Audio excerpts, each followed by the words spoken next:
ఇయా కుక్షి వివరే కృత్వా స్వయం రక్షతి సర్వతః నమామి జననీం దేవీం పరాం ప్రకృతి రూపిణీం కృచ్ఛేణ మహతా దేవ్యా ధారితోహం యథోదరే తత్ప్రసాదాత్ జగద్దృష్టం మాతర్నిత్యం నమోస్తుతే పృథివ్యా యాని తీర్థాని సాగరాదీని సర్వతః వసంతి యత్ర తాం నౌమి మాతరం భూతి హేతవే. మాతృదేవో భవ పితృదేవో భవ. ఇప్పుడు మనము జూన్ నెల 2026 సంవత్సరం గోచార ఫలితాలు ఏ విధంగా ఉంటాయి అనేటటువంటి విషయాన్ని మనం సశాస్త్రంగా తెలుసుకునే ప్రయత్నం చేద్దాము. ఇందులో నా కల్పనలు కానీ కల్పితాలు కానీ ఏమీ ఉండవండి. మిమ్మల్ని సంతృప్తి పరచడం కోసం 100 కోట్లు వస్తాయి, 2 స్త్రీలు వచ్చేస్తారు, మీరు కోట్లు సంపాదిస్తారు, ఇట్లాంటి మాటలు ఉండవు. అలాగే మిమ్మల్ని భయభ్రాంతులు చేసేసి ఆ గ్రహం మీద బాగాలేదయ్యా, నువ్వు చచ్చిపోతావు, లేకపోతే నీ కొంపంతా మునిగిపోతావు, లేకపోతే నువ్వు పీకల్లాగా మునిగిపోతావు, నువ్వు అప్పులు పాలైపోతావు, నాశనం అయిపోతావు, ఇలాంటివి ఏమి చెప్పి మీ చేత ఒక జపం పెట్టించాలి, ఆ డబ్బులేవో నాకు రావాలి అనేటటువంటి విషయం కూడా ఉండదు. కేవలము శాస్త్రం కోసమే పెట్టబడినటువంటి మన ఛానల్. మీకు శాస్త్రమే కావాలంటే మా దాన్ని చూడొచ్చు, లేదా మీకు కావాలనుకుంటే వేరే ఛానల్ ఏమైనా చూడవచ్చు. అంటే సశాస్త్రంగా చెప్పేవాళ్ళు కూడా ఉంటారు. అందరూ సశాస్త్రంగా చెప్పేవాళ్ళది మాత్రమే మీకు అర్థమైపోతూ ఉంటుంది. 4-5 సార్లు చూశాక లక్షలు ఎక్కడి నుంచి వస్తాయి, కోట్లు ఎక్కడి నుంచి వస్తాయండి, అవన్నీ మీకు అర్థమైపోతుంది. మీ బడాయి కబుర్లు చెప్తున్నారా, నిజానికి యథార్థం శాస్త్రం చెప్తున్నాడు అనే విషయాన్ని దాన్ని గమనించి మీరు ఫాలో అవ్వండి. ఓకే, ఇప్పుడు మేషరాశి వారికి జూన్ నెలలో ఏ విధమైనటువంటి గోచార ఫలితాలు ఉన్నాయి అనేది తెలుసుకునే ప్రయత్నం చేద్దాం. ఇక్కడ మేషరాశి వారికి జూన్ నెలలో ఒక 20 రోజుల పాటు జన్మరాశిలోనే అంటే మేషంలోనే సంచారం చేస్తూ ఉన్నారు. మేషంలో ఆయన శుభ ఫలితములను ఇవ్వజాలరు. అంచేత ఏ విధమైన ఫలితాలు ఇస్తాడు అన్నట్టయితే మన యొక్క ప్రవర్తన ఎక్కువగా చెడు వైపు మళ్ళేటటువంటి అవకాశం ఉంటుంది. మన ఆలోచనలు కూడా అదే విధంగా ఉంటుంటాయి, ఎక్కువ చెడు వైపుకే మళ్ళుతూ ఉండేటటువంటి అవకాశం అంతా ఉంటుంది. తర్వాత నెల రోజుల్లో 20 రోజులు మేషంలో ఉన్నారు కాబట్టి మిగతా 10 రోజులు ద్వితీయ స్థానమైనటువంటి వృషభంలో సంచారం చేస్తున్నారు. కుజుడు ద్వితీయ స్థానంలో కూడా గోచార రీత్యా యోగించడు కాబట్టి ఆ 10 రోజుల్లో మొత్తం మీద నెల మనకి ఆయన యోగించడు. కానీ 2 రాశుల్లో సంచారం మూలాని ఏ రాశి ఫలితాలు ఆ రాశికే ఇస్తాడు. కాబట్టి ఇక్కడ వృషభ రాశిలో ఉన్నటువంటి 10 రోజులు కూడా కొంచెం ధనానికి ఇబ్బంది పడేటట్టుగాను, మాటలో కఠినత్వం ఉండేటట్టుగాను, అలాగే కుటుంబంలో కూడా ఏ విధమైనటువంటి ఆహ్లాదకరమైన పరిస్థితులు ఉండవు.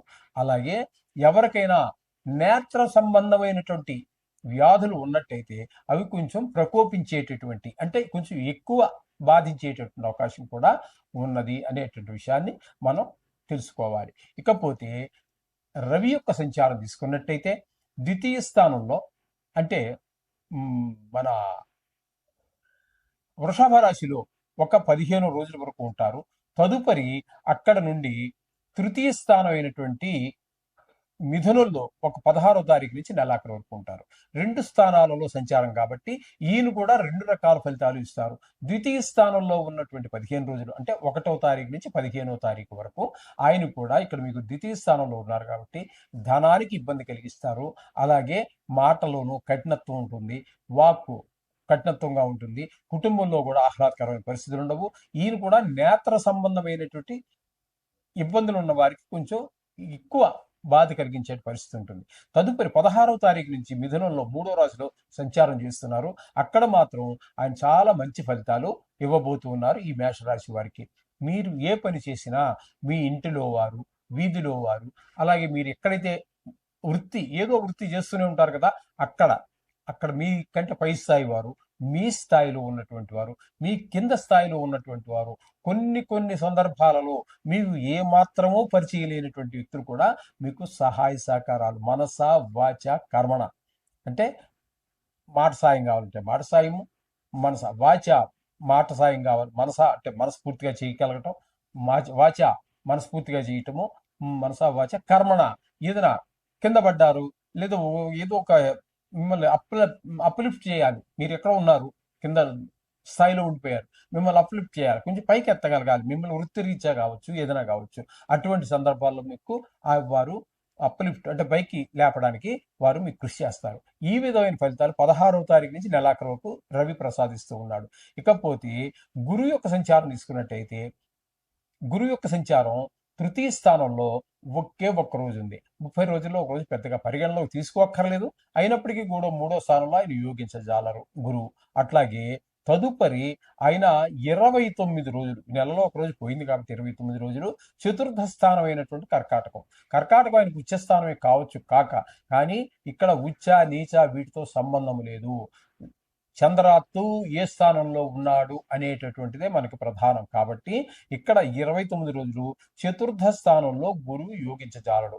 ఈ అంటే ఏ విధమైన ఫలితాలు ఇస్తాడు ఈ ఈ చతుర్థ స్థానంలో ఉన్నటువంటి 20 రోజులు, 29 రోజులు అన్నట్టయితే, ఇక్కడ మీకు ఆ తల్లి గారి యొక్క ఆరోగ్య విషయంలో కొంచెం ఇబ్బంది పెట్టే పరిస్థితి ఉండొచ్చు, లేదా ఆవిడ మీ మీద కొంచెం కోపగించవచ్చు, లేకపోతే ఆవిడ ఆశీర్వచనాలు మీరు పొందలేకపోవచ్చు. ఈ విధంగా తల్లిగారి విషయంలోనూ, విద్య విషయంలో వెనకబడటము, అలాగే భూమి, గృహము, వాహనము ఇత్యాది అన్ని విషయాలన్నీ కూడా కొంచెం మనకి ఇబ్బందికరమైనటువంటి పరిస్థితులు ఉంటూ ఉంటాయి. అలాగే వీటిని వ్యాపారంగా చేసుకుని బ్రతికేటటువంటి రియల్ ఎస్టేట్ వ్యాపారస్తులు కావచ్చు, వాహనాలు పాతవి కొని బాగు చేయించి అమ్ముకునే కావచ్చు, లేదా కొత్త షోరూమ్ పెట్టుకున్న వారు కావచ్చు, వారికి అనుకూలమైనటువంటి ఫలితాలు గురువు చతుర్థ స్థానంలో ఉండి ఇవ్వరు. అలాగే శుక్రుని గనక మనం తీసుకున్నట్టయితే, శుక్రుని యొక్క సంచారం మనకి 8 రోజుల పాటు మిథునంలో సంచారం చేస్తూ ఉన్నారు. ఆ మిథునంలో 3వ స్థానంలో మంచి ఫలితాలు ఇస్తారు. ఆయన కూడా సహాయ సహకారాలన్నీ ఇప్పుడు మనకి 3వ స్థానంలో గురువు, 3వ స్థానంలో మనకి సహాయ సహకారాలు ఇంట్లో వారు, పై వారు, కింద వారు అందరూ కూడా రవి ఇందాక చెప్పుకున్నాం కదా, ఆ ఫలితాలన్నీ కూడా ఇక్కడ శుక్రుడు కూడా మీకు ఇవ్వబోతున్నారు. ఆ 8 రోజుల తర్వాత ఆయన కూడా చతుర్థ స్థానంలో 22 రోజులు. ఈ చతుర్థ స్థానంలో ఆయన కూడా ఈయన మొత్తం మీద 3, 4, 2 రాసుల్లోనూ కూడా యోగిస్తున్నారు. 4వ స్థానంలోకి వచ్చాక ఇప్పుడు మనం గురువుకి చెప్పుకున్నాం కదండి, గురువు మనకి ఇక్కడ తల్లిగారి విద్య, భూమి ఇట్లాంటి విషయాల్లో అనుకూలించడం చెప్పాం కదా. ఆయన ఏ ఏ విషయాల్లో అనుకూల ఫలితాలు ఇవ్వట్లేదో వాటి అన్నిటిలోనూ కూడా ఈ శుక్ర భగవానుడు మీకు అనుకూలమైన ఫలితాలు ఇస్తూ ఉన్నాడు. అలాగే ఇక్కడ మీకు శుక్రుడు 2 రాశుల్లోనూ అనుకూలంగానే ఉన్నారు కాబట్టి మొత్తం నెలంతా కూడా మీకు పూర్తి ఫలితాన్ని, శుభ ఫలితాన్ని ఇచ్చేటటువంటి గ్రహంగా ఇప్పుడు మనం ఈయన్ని చెప్పుకోవచ్చు శుక్రుణ్ణి.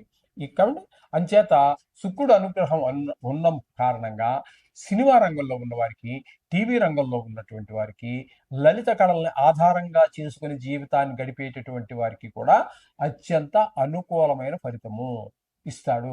అందుచేత ఆ విధంగా మీరు కనుక చేసుకున్నట్టయితే చాలా చక్కటి ఫలితాలు ఇంకా షేర్ మార్కెట్లో పెట్టుబడి పెట్టే వారికి కూడా అనుకూలమైన ఫలితాలని శుక్ర భగవానుడు ఇవ్వబోతూ ఉన్నాడు. ఇకపోతే బుధుని యొక్క సంచారం తీసుకుందాం. బుధుని యొక్క సంచారం తీసుకున్నట్టయితే 22 రోజుల పాటు 3వ స్థానంలో ఉన్నారు. ఇక్కడ బుధుని యొక్క సంచారం 3వ స్థానంలో శుభ ఫలితములు ఇవ్వజాలదు.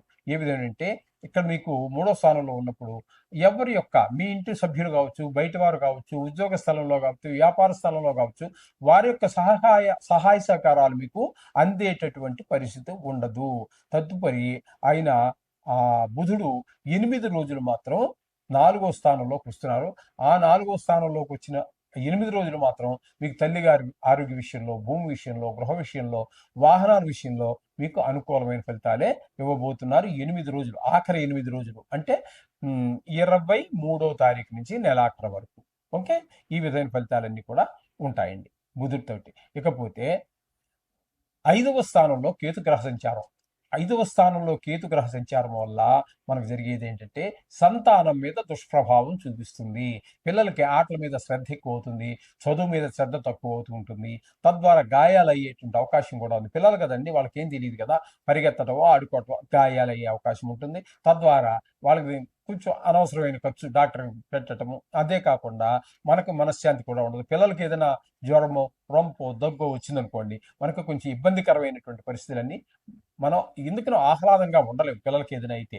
ఆ విధమైనటువంటి పరిస్థితులంతా కూడా ఇక్కడ మనకి గోచరిస్తూ ఉన్నాయి కేతు వలన. అంతేకాదు, మీరు ఒక గుడికి వెళ్ళి మీ బాధలు భగవంతుడికి విన్నపించుకుందా అంటే కూడా మీకు ఆ అవకాశాన్ని కూడా కల్పించకపోవచ్చు కేతువు. ఈ విధమైన పరిస్థితి అంతా ఉన్నది. ఇకపోతే మీకు ఆ దశ దశ ఏకాదశి స్థానంలో రాహుగ్రహ సంచారం జరుగుతోంది. రాహుగ్రహ సంచారం కనుక మీరు తీసుకున్నట్టయితే ఏకాదశి స్థానంలో పూర్తి శుభ ఫలితాలన్నీ అందిస్తాడు. దీన్ని లాభస్థానము అని కూడా అంటూ ఉంటారు. కాబట్టి ఇక్కడ లాభస్థానంలో మీ పెద్దన్నగారులు అందరూ కూడా మీకు సహాయ సహకారాలు అందిస్తారు. ధనార్జన బాగుంటుంది, సంపాదన బాగుంటుంది. అలాగే ఈ ఏదైనా ఒక వ్యవహారం మొదలుపెట్టినట్టయితే ఆ వ్యవహారంలో మీరు పూర్తిగా విజయం సాధిస్తారు. ఈ విధమైనటువంటి పరిస్థితులన్నీ కూడా మనకు రాహు వల్ల మీకు కల్పిస్తూ ఉన్నారు. ఇకపోతే వ్యయస్థానంలో శనిగ్రహ సంచారం. వ్యయస్థానంలో శనిగ్రహ సంచారాన్ని దీన్ని ఏలినాటి శనిలో ప్రాథమిక దశగా మనం చెప్పొచ్చు. ప్రాథమిక దశ అంటే మొదటి 2.5 సంవత్సరాలు. ఈ 2.5 సంవత్సరాలుగా మనం ఈ శని ఏలినాటి శని సాడే సాత్ అని మనం అంటూ ఉంటాం కదా, ఆ సాడే సాత్ ఇక్కడ మీకు ప్రారంభమవుతోంది. కొంతకాలం జరిగింది. ఇక ఇక్కడ ఉన్నప్పుడు ఏంటి, ఆయన ఇచ్చే ఫలితం ఏంటి? ఇప్పుడు సాడే సాత్ అనేది 3 గ్రహాలలో 3 రాశులలో శని సంచారాన్ని సాడే సాత్ అంటారు. అంటే ఒక రాశిలో 2.5 సంవత్సరాలు కొంతకాలం గడిచింది, ఇంకా కొంతకాలం ఉంటుంది. ఇక్కడ ఆయన చేసే పని ఏంటంటే ధన వ్యయం అండి, ధన నష్టం. ధన వ్యయం వేరు, ధన నష్టం వేరు. ధన వ్యయం అంటే ధనాన్ని ఖర్చు పెట్టుకుంటారు. ధన నష్టం అంటే ఏంటి?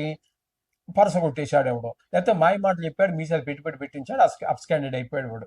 చాలా విధంగా నష్టం రావటం, లేదా ఏదో కొన్నారు, ఏదో దానివల్ల లాభం వస్తుందని, దానివల్ల లాభం రాకపోగా నష్టం రావచ్చు. ఈ విధమైనటువంటి ధన వ్యయము, ధన నష్టము జరుగుతూ ఉంటుంది.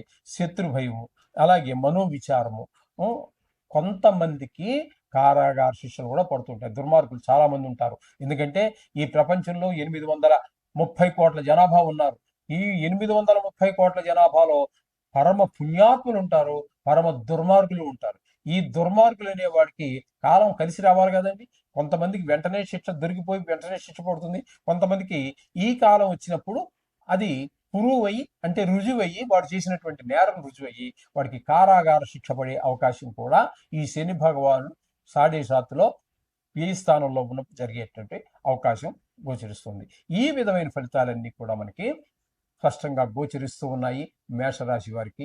కాబట్టి వీరికి పూర్తి అనుకూలమైన గ్రహాలు 2 కనబడుతూ ఉన్నాయి.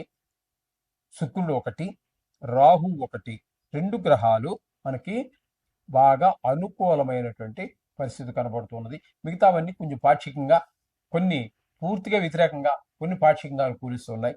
ఏదేమైనప్పటికీ కొంత 2-3 గ్రహాలుగా మనం చెప్పుకున్నప్పటికీ కూడా ఒకరు యావరేజ్గా ఉందని మనం చెప్పుకోవచ్చు. ప్రతి జాతకుడికి కూడా ఖచ్చితంగా కొన్ని గ్రహాలు అనుకూలంగాను, కొన్ని గ్రహాలు ప్రతికూలంగాను ఉంటాయి. కాబట్టి ఇది సర్వసహజం. కాబట్టి మనం ప్రతినిత్యము కూడా ఈ నవగ్రహాలు మనం చెప్పుకుంటున్నాం, 3 సంవత్సరాలుగా చెప్పుకుంటూనే చెబుతూనే ఉంటాను. మీరు వింటూనే ఉండండి, ఆచరిస్తూ ఉండండి. వింటూనే ఉండడం కాదు కావాల్సింది, వింటూనే ఉండండి, ఆచరించండి. ఆచరిస్తే మీకే శుభం. ఎందుకంటే మీకు అనుకూలంగా ఉన్నటువంటి గ్రహాలు మరింత అనుకూలమైన ఫలితాన్ని ఇస్తాయి. మీకు ప్రతికూలంగా ఉన్నటువంటి గ్రహాలు అయితే మీకు అనుకూలంగా మారి అది దోషం తగ్గేటటువంటి అవకాశం ఉన్నది. ఈ విధంగా రోజు ఆ నవగ్రహ స్తోత్రాన్ని చేసుకున్నట్టయితే మీకు సర్వశుభాలు కలుగుతాయి. శుభం భూయాత్.